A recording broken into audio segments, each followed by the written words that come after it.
bung khát sáng xuân gì được chỉ cái đây cái này cái chín cái này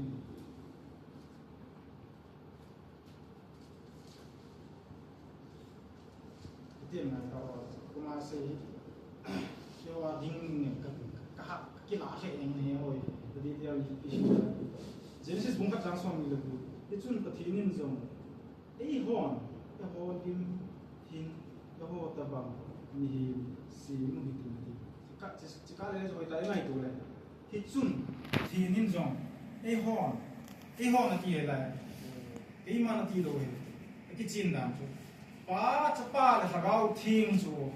ba là chapa là gạo thiên rồi Giêsu rồi ama tu sẽ à rồi ấy hòn lim hin si mu đi tu chút tiếng ama họ sun đi khăng đi nào na họ chú chun hình hen và ngày rồi nó bắt chặt thế chun hình hen na vợ thầy cầm chặt thế chun hi lấy xịt cũng đi chun hình hen lắm chun lấy xịt chun áo mà cái thổi chừng xịt chun đi dùng để thuê này vài hôm cầm một hẹn thì